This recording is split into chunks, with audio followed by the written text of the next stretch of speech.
오늘 오후 예배는 모세의 얼굴에 나타난 영광의 광채에 대해서 생각해 보도록 하겠습니다. 오늘 우리에게 주시는 말씀은 출애굽기 34장 29절입니다.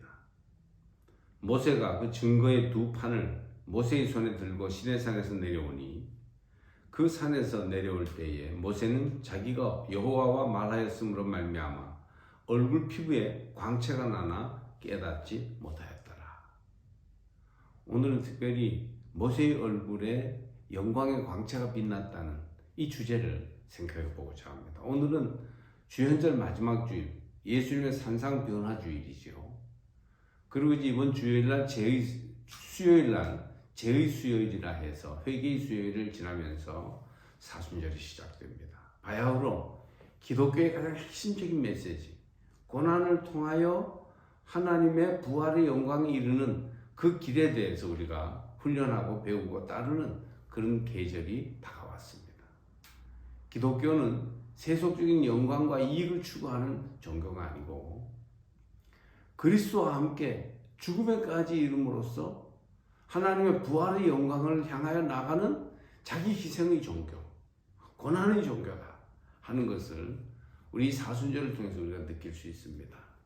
이 사순절을 시작하면서 오늘 오후 예배는 모세의 얼굴 광채에 대해서, 모세의 얼굴에 빛났던 하나님의 영광의 광채에 대해서 생각해 보고자 합니다.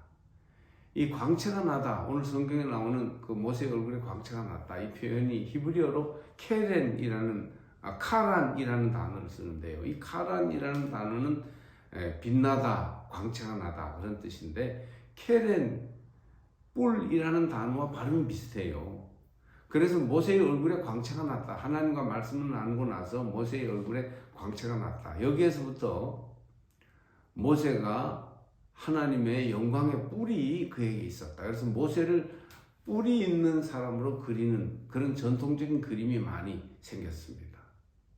뿔은 고대에서 신이나 신적 존재, 왕의 능력을 표현하는 단어로 사용되었고요. 성경에도 여러 번 나타나죠.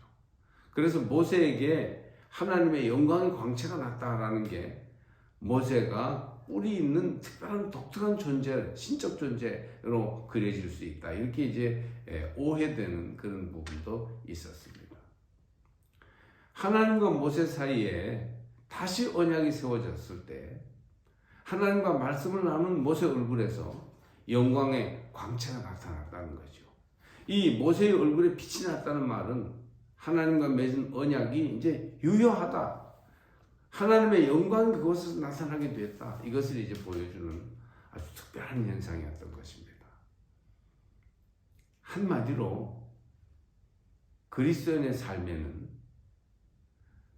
그리스도인들이 하나님 말씀을 따르는 새 언약의 백성이 됨으로써 그 얼굴의 광채, 하나님의 영광의 빛이 비치게 된다는 것입니다.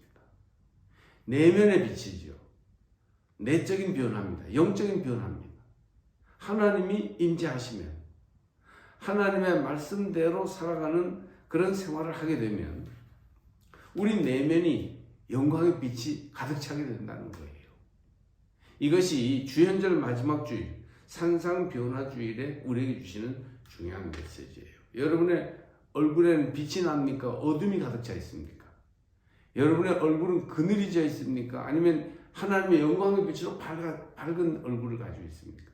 아마 우리 가운데 슬프고 걱정스러운 일이 많은 사람은 얼굴이 그늘져 있을 것이고 기쁘고 영광스러운 일이 많은 사람은 얼굴이 환하게 빛날 것이에요. 그런데 하나님의 말씀으로 우리가 하나님과의 교제를 나누고 하나님과 대화하고 하나님과의 만남이 있게 될 때 하나님이 우리 마음속에 임하시게 되고 우리 마음속에 하나님이 임재하시면 모세처럼 그렇게 영광의 광채가 빛나게 된다는 말씀입니다.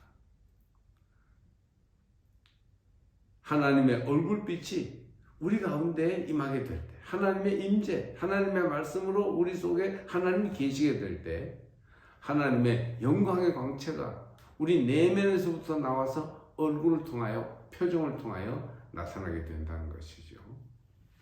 시내산에서 하나님과 함께 모세가 40주야를 거했지만 이제 세상의 양식이 필요하지 않았어요. 하나님의 말씀이 그의 양식이었죠.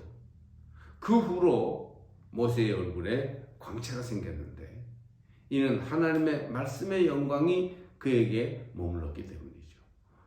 그래서 하나님의 말씀이 그의 가운데에서 들어와서 말씀이 깨달아지고 말씀이 감동되고 말씀대로 살아가는 삶의 어떤 그런 결과를 가져오게 되고 말씀 따라 행하는 생활을 하게 되면 우리 속에서부터 하나님의 임재가 나타나서 영광의 광채가 드러나게 된다는 겁니다. 그 후로 모세는요, 평소에는 얼굴에 수건을 덮고 있었다고 합니다. 얼굴에 빛이 났기 때문에. 그리고 말씀을 전할 때만 수건을 벗고 말씀을 전했다는 이런 얘기가 전해지고 있습니다. 말씀을 전하는 사람에게 있어서의 그 도리가 겸손임을 말하고 있는 것이죠. 하나님의 임재를 경험하는 시간들은 더욱 모세를 겸손하게 했고 그 얼굴의 광채는 계속되었습니다.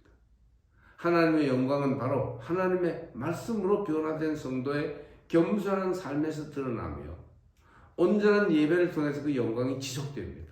하나님의 말씀이 있는 곳에 그 내면에 빛이 비치게 되고 그래서 그것이 얼굴 표정의 빛으로 대인관계의 빛으로 나타나게 되죠. 어쩐지 사람이 가까이 가면 밝아지고 빛이 있어지고 어둠이 사라지고 그런 것은 하나님의 임재, 말씀의 임재가 그의 속에서부터 내면에서부터 빛으로 나타나기 때문입니다. 오늘 이 거룩한 주일 사순절을 시작하는 그런 주일에 말씀 안에 거하는 모든 제일교회 성도들은 하나님의 빛이 그 안에서 머물러 있어 하나님의 말씀을 깨닫고 은혜 받고 감동하고 그 말씀대로 행동함으로 하나님의 빛이 내면에서부터 비추어서 표정이 밝아지고 얼굴이 밝아지고 환해지고 얼굴의 광채가 모세처럼 빛나는 거룩한 삶을 살게 되시기를 바랍니다. 기도하겠습니다. 하나님, 모세의 얼굴에 광채가 빛난 것은 하나님이 말씀으로 그와 함께 하셨기 때문이고 말씀대로 살며 말씀으로 충만하며 말씀대로 행하는 삶을 시작하였을 때에 그 하나님의 광채가 모세의 얼굴에 환히 비추어서 영광의 광채가 모세에게서부터 빛나게 되었습니다.